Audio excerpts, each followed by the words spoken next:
আমাকে বলছেন বাশির উম্মাতাকা আন্নাহু মান মাতা মিন উম্মাতিকা আল্লা তুশরিকু বিহি শাইআ দাখালাল জান্নাহ। বাশির উম্মাতাকা আন্নাহু মান মাতা মিন উম্মাতিকা লা ইউশরিকু বিহি শাইআ দাখালাল জান্নাহ।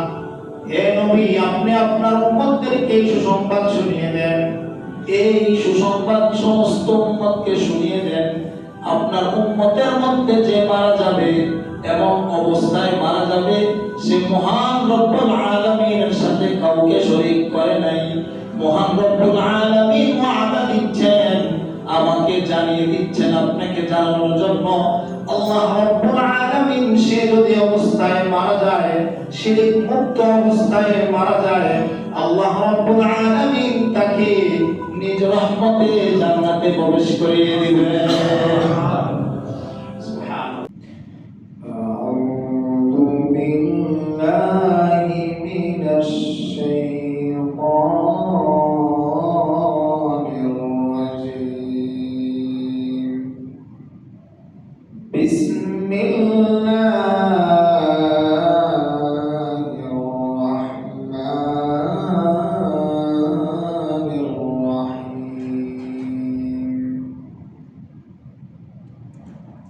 والذين كفروا أعمالهم كسراب بقيعة يحسبه الظمآن ماء حتى إذا جاءه لم يجده شيئا ووجد الله عنده فوفاه حسابه والله سريع الحساب. وقال سيدنا رسول الله صلى الله عليه وسلم من مات وهو يعلم أنه لا إله إلا الله مخلصا دخل الجنة. وقال النبي صلى الله عليه وسلم في أحاديث أخرى يخرج من النار من قال لا إله إلا الله وفي قلبه ذرة من الإيمان. يخرج من النار من قال لا إله إلا الله وفي قلبه مثل شعير من خير أو كما قال النبي عليه الصلاة والسلام. وقال الشاعر توحيد की अमानत सीनों में है हमारा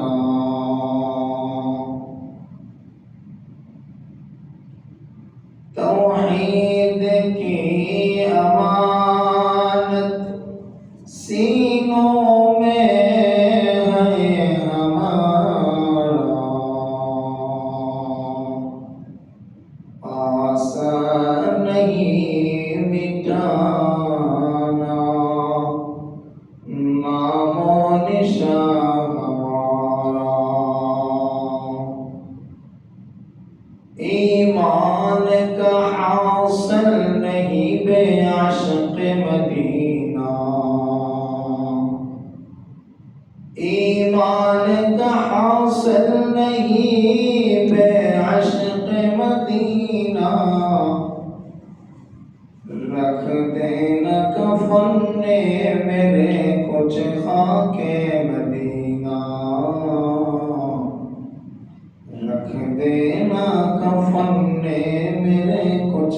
के मदीना। सल्लल्लाहु अलैहि वसल्लम रसूलुल नबील करीम व नहनु अला ज़ालिका लमिन अश-शाहिदीन वश-शाकिरीन वल्हम्दुलिल्लाहि रब्बिल आलमीन। सुब्हानका ला इल्मा लना इल्ला मा 'allamtana इन्नका अंतल अलीमुल हकीम। আলহামদুলিল্লাহ, আল্লাহ তাআলার দরবারে অসংখ্য অগণিত লাখ কোটি শুকর সুজুদ। যে মহান রব্বুল আলামিন আমাদেরকে অত্যন্ত ভালোবেসে স্নেহ করে মায়া করে দয়া করে পবিত্র জুমার দিন জুমার নামাজ আদায়ের লক্ষ্যে আগে আগে মসজিদে আসার তৌফিক দিয়েছেন এবং জুমার পূর্ববর্তী কিছু দিনই কথাবার্তা বলা এবং শোনার তৌফিক দিয়েছেন। এজন্য সেই মহান রব্বুল আলামিনের আলী শান দরবারে অন্তরস্থল থেকে কালিমাতুশ শুকর আদায় করি আলহামদুলিল্লাহ। আল্লাহ তাআলার অসংখ্য অগণিত দয়া ও ফজল করম ইহসান, তিনি আমাদেরকে আজ পর্যন্ত হায়াতে বাঁচিয়ে রেখেছেন, দিল দিমাগ মন মেজাজ ভালো রেখেছেন, শারীরিক ও মানসিকভাবে সুস্থ রেখেছেন। এটা আল্লাহ রাব্বুল আলামিনের একান্ত দয়া, অনুগ্রহ, ফজল আর করম ছাড়া কিছু হতে পারে না। সর্বোপরি মহান রব্বুল আলামিন আমাদেরকে শাওয়াল মাস, রমজান মুবারকের পরবর্তী পবিত্র মাস, যে মাসকে হাদিসের পরিভাষায় হজের মাস বলা হয়েছে, সেই মাসে আল্লাহ তাআলা আমাদেরকে উপনীত করেছেন। সম্মানিত হাজিরিন, আল্লাহ রাব্বুল আলামিন মানুষকে সৃষ্টি করেছেন, মানব জাতিকে সৃষ্টি করেছেন একটি মহৎ উদ্দেশ্য নিয়ে। আল্লাহ তাআলা সৃষ্টি করেছেন পৃথিবীর মধ্যে কোন মানুষ, বিবেকবান মানুষ, বুদ্ধিমান মানুষ, বিচক্ষণ মানুষ, সচেতন মানুষ উদ্দেশ্যহীন কোনো কাজ করতে পারে না এবং উদ্দেশ্যহীন কোনো কাজ একজন সচেতন মানুষ হিসাবে কখনো করে না। কোনো না কোনো একটা উদ্দেশ্য থাকে। সে যে কোনো কাজ করুক, চাই সে কাজ ছোট হোক অথবা বড় হোক, সেই কাজ সকালে হোক অথবা বিকালে হোক, দিনে হোক অথবা রাতে হোক, প্রত্যেকটা মানুষের, বিবেকবান বুদ্ধিমান মানুষের প্রত্যেকটা কাজের পিছনে একটা উদ্দেশ্য আছে। উদ্দেশ্যহীন চলাফেরা করে পৃথিবীর মধ্যে দুই শ্রেণীর মানুষ। কয় শ্রেণীর মানুষ? দুই শ্রেণীর মানুষ। এই দুই শ্রেণীর মানুষকে আমরা বলি, এক শ্রেণীর মানুষ হলো পাগল, তার কোনো উদ্দেশ্য নেই। সে একবার রাস্তার পাশে আসছে, আবার হেঁটে হেঁটে ও পাশে যাচ্ছে, যেখানে মন চায় সেখানেই যাচ্ছে, এক রাস্তায় বারবার আসা যাওয়া করতেছে। তাকে যদি কেউ বলা হয়, জিজ্ঞাসা করা হয়, আপনি এভাবে হাঁটছেন কেন, এভাবে বারবার আপনি চলছেন কেন, সে তার উদ্দেশ্য বলতে পারবে না, তার উদ্দেশ্য নেই। আরেক শ্রেণীর মানুষ হলো উদ্দেশ্যহীন চলাফেরা করে, সেটা হলো শিশু বাচ্চা, যার এখনো জ্ঞান হয় নাই, বুঝ হয় নাই, বুদ্ধি বিচক্ষণতা হয়নি, সে তার উদ্দেশ্য এখনো বুঝতে পারে নাই। ছোট্ট বাচ্চা আমরা দেখি ঘরের মধ্যে হাঁটতেছে, একবার ওই করে, একবার সেই করে, একবার ওখানে, একবার ওখানে, তার কোনো উদ্দেশ্য নেই। এই দুই শ্রেণীর মানুষ ছাড়া পৃথিবীর মধ্যে তৃতীয় আর কোনো মানুষ নাই, যে যে দুনিয়াতে যে কোনো সে কাজ করো তার একটা উদ্দেশ্য আছে, লক্ষ্য আছে। ঠিক তেমনি ভাবে আমাদের আপনাদের সারা পৃথিবীর একক ছত্র অধিপতি রাজাধিরাজ মহান রব্বুল আলামিন মানব এবং জিন জাতিকে একটা উদ্দেশ্য দিয়ে সৃষ্টি করেছে।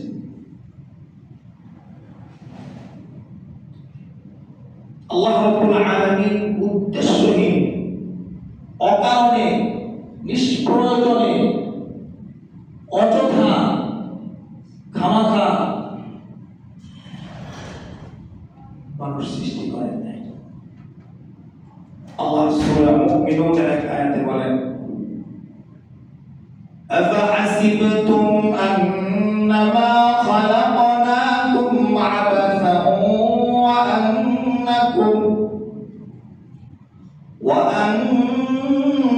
وأنكم إلينا لا ترجعون।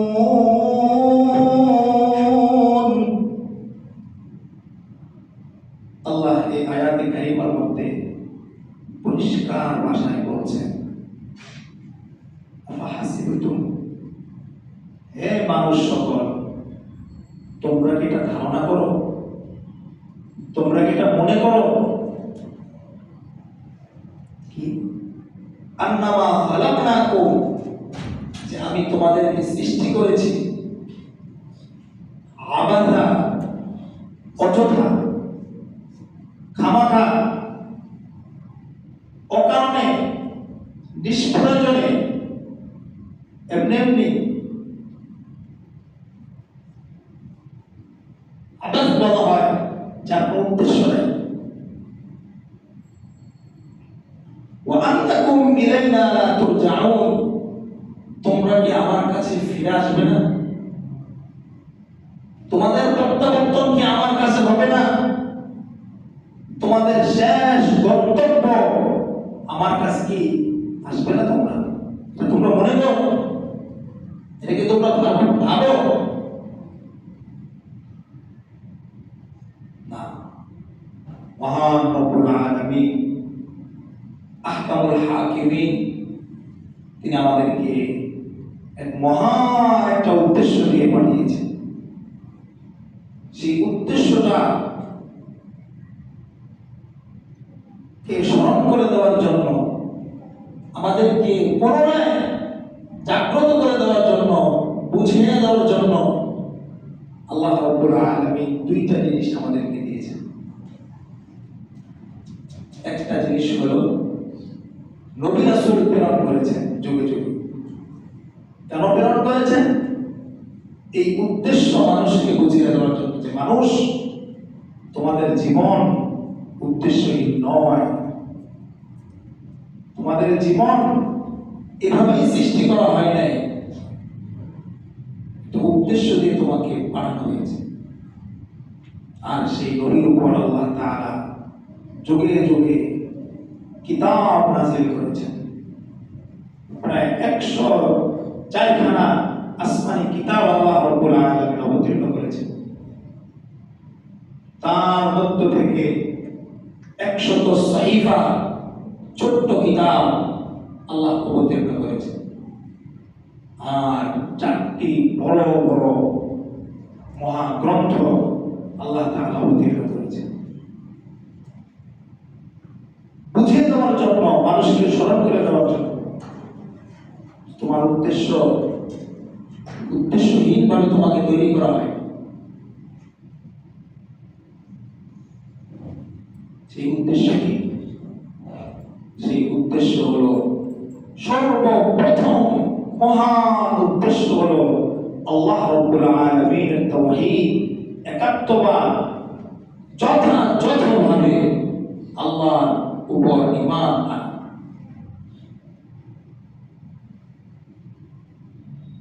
আল্লাহর উপর যথাযথভাবে ঈমান, যেভাবে ঈমান আনা দরকার ওইভাবে ঈমান।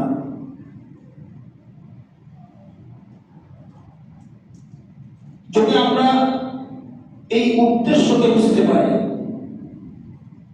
আমাদের উদ্দেশ্য আমরা ঠিক করে রাখতে পারি, তাহলে পৃথিবীর কোন শক্তি, পৃথিবীর কোন তন্ত্র মন্ত্র, কোন জিনিস যেটাই হোক না কেন আমার জীবনকে ব্যর্থ করতে পারবে না। আমার জীবন সফল হবেই ইনশাআল্লাহ। ইনশাআল্লাহ আমাদের উদ্দেশ্যের উপর থাকতে হবে। আমার এই ঈমানকে হরণ করার জন্য, ঈমান থেকে আমাদেরকে দূরে সরে যাওয়ার জন্য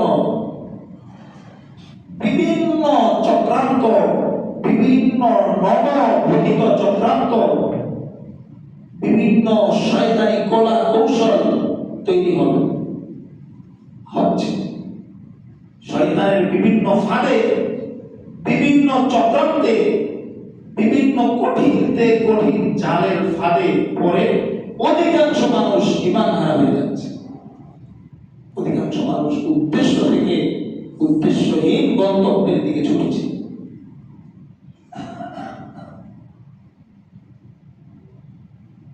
জন্য ভাইয়া আমার,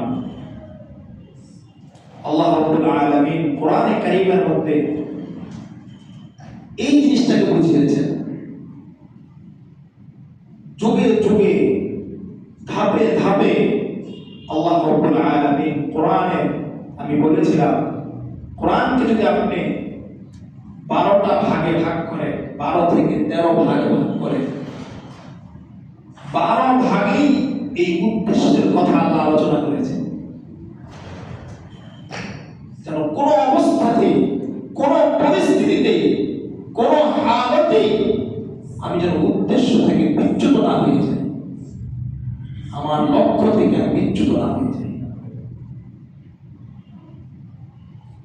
আর মাত্র এক জায়গায়, 13 থেকে 12 জায়গায় এই তাওহীদের আলোচনা, আর একটি জায়গা অর্থাৎ 500 আয়াতে কারীমা, ফুকাহে কেরাম বলেন কম বেশি কিছু 500 আয়াতে কারীমার মধ্যে আল্লাহ তাআলা পুরা শরীয়ত ইসলামিয়া, ইবাদত, এগুলোর আলোচনা করেছেন।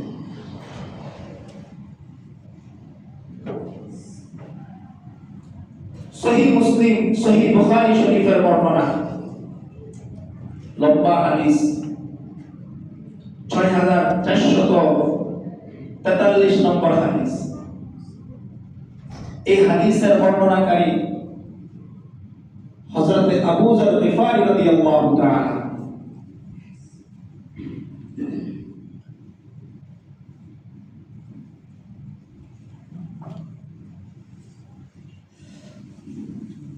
একদিন নবীজি সাল্লাল্লাহু আলাইহি ওয়াসাল্লাম রাতের বেলা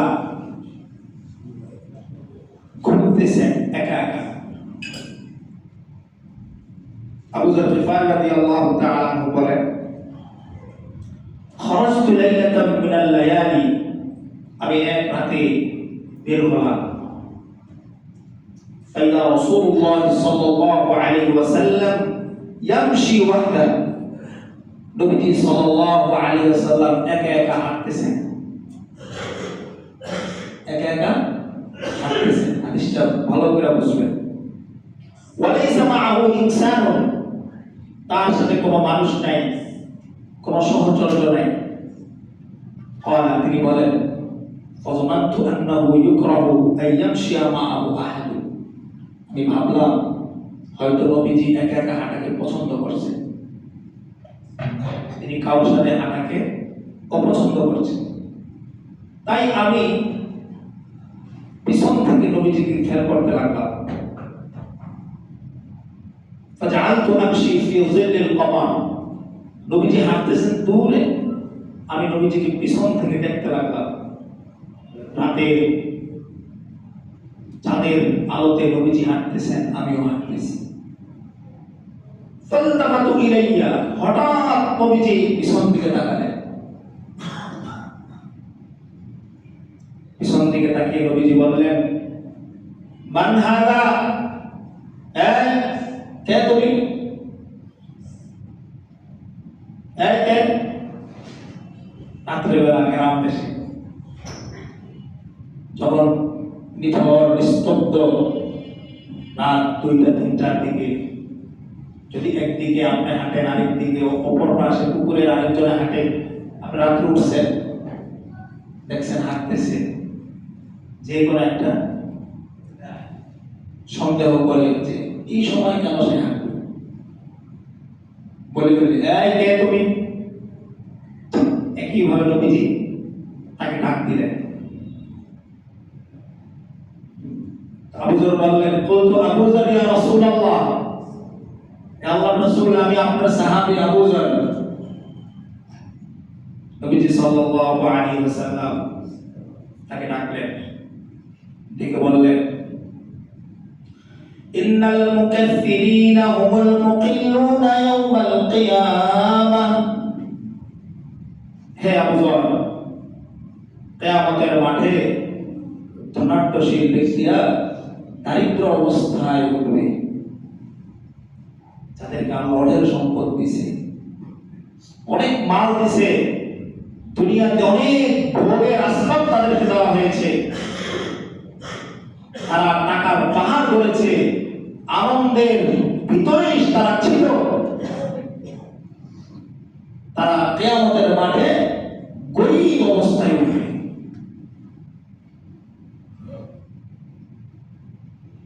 আমল হবে না, মানুষ আরাম পাইলে, স্বাচ্ছন্দ্য অবস্থা আসলে, সুখকর পরিস্থিতি তৈরি হলে মানুষ আল্লাহর দিকে ধাবিত হয় কম।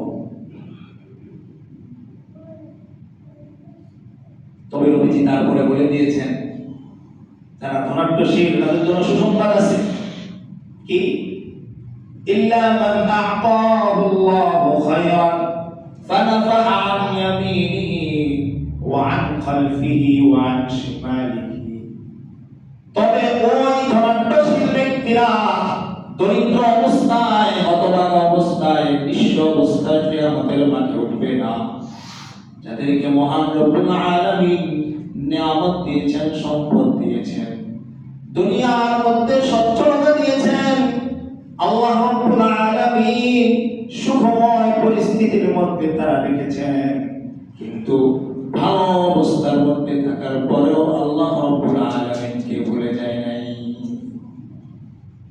আল্লাহকে ভুলে যায় নাই। তারা তাদের সম্পদ দিয়ে, মাল দিয়ে, ডানে বামে সামনে পিছনে সব দিকে তারা খরচ করে, সুবহানাল্লাহ। তারা গরীব অবস্থায়, অসহায় অবস্থায় উঠবে। বলার পরে নবীজি সাল্লাল্লাহু আলাইহি ওয়াসাল্লাম বললেন, আবু যর ইজলিস হাউনা, তুমি এখানে অপেক্ষা করতে থাকো, তুমি এখানে অপেক্ষা করতে থাকো, এখানে বসে থাকবা, আমি আসা পর্যন্ত এখান থেকে কোনো নড়াচড়া করবো না, এখানে বসে থাকবে। আবু যর গিফারি রাদিয়াল্লাহু তাআলা বলেন, আমি বসে গেলাম। নবীজি সাল্লাল্লাহু আলাইহি সাল্লাম সামনের দিকে হাঁটতেছেন, হাঁটতে হাঁটতে হাঁটতে হাঁটতে নবীজি এক পর্যায়ে আমার দৃষ্টির অগোচরে চলে গেল, আমি আর নবীজিকে দেখতেছিলাম না। দীর্ঘ সময় অতিক্রান্ত হয়ে গেল, আমি বসে রইলাম, নবীজি আসতেছেন না। হঠাৎ দেখি বিকট আওয়াজ হলো, বিকট শব্দ হলো, আমি ভয় পেয়ে গেলাম, নবীজি কোনো ক্ষতির মধ্যে পড়ে গেলেন কিনা, নবীজির কোনো বিপদ হলো কিনা। আমি দাঁড়ালাম, দাঁড়ানোর পরে সামনে চলার জন্য ইচ্ছা করলাম, কিন্তু নবীজির কথা, সাবধান আবু যর, সামনে থাকবা না, এখানেই বসে থাকবা, যা হবার হবে। নবীজির কথা স্মরণ করে গেল, আমি আর সামনে অগ্রসর হলাম না, এখানেই আবার দাঁড়িয়ে বসে গেলাম। আমার ভিতরে তিনটা জিনিস কাজ করতেছিল, একটা হলো বিকট আওয়াজ কিসে, 2 নম্বর হলো নবীজি আবার আসতেছেন না, 3 নম্বর নবীজি কোনো ক্ষতির মধ্যে কোনো বিপদ হলো কিনা। আমার ভিতরে এক ধরনের অস্থিরতা কাজ করতেছে। হঠাৎ দেখি নবীজি সাল্লাল্লাহু আলাইহি ওয়াসাল্লাম আসতেছে, সুবহানাল্লাহ। নবীজি আসতেছেন, আবার কি অবস্থা আসতেছেন? কথা বলতে বলতে আসতেছেন। সুবহানাল্লাহ। কি বলতে বলতে আসতেছেন? কথা বলতে বলতে আসতেছেন।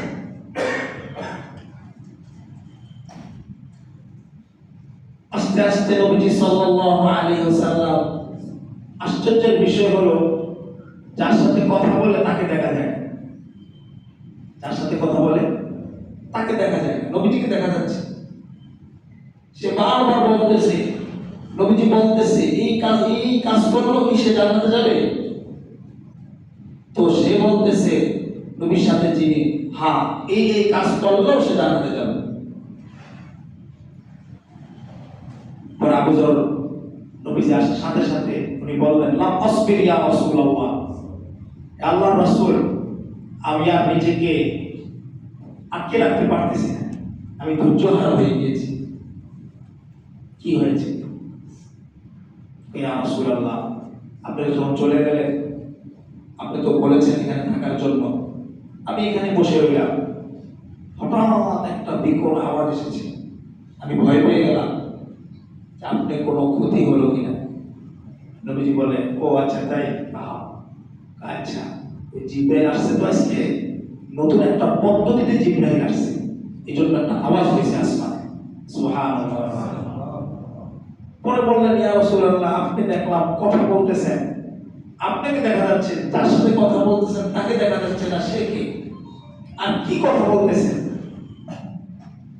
নবীজি সাল্লাল্লাহু আলাইহি সাল্লাম বললেন যে জিব্রাইল আসছে, জিব্রাইলের সাথে আমি কথা বলতেছি।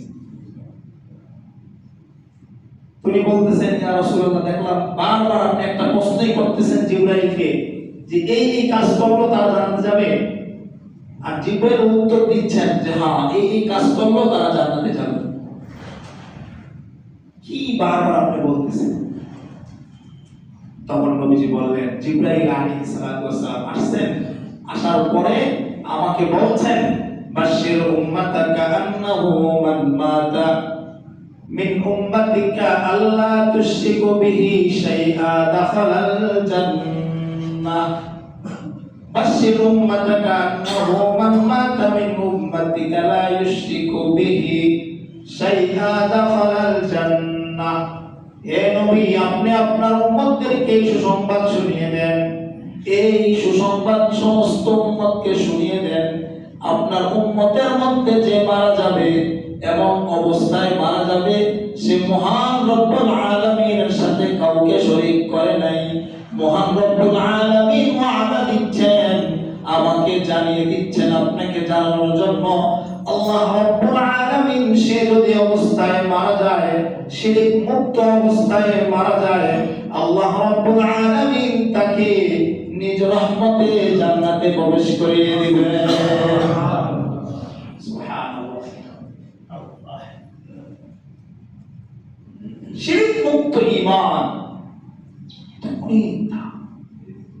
বুখারী শরীফের রওয়ায়া, নবীজি বলেছেন, ইয়াখরুজু মিনান নার মান ক্বালা লা ইলাহা ইল্লাল্লাহ ওয়া ফী কলবিহি যাররাতুন মিনাল ঈমান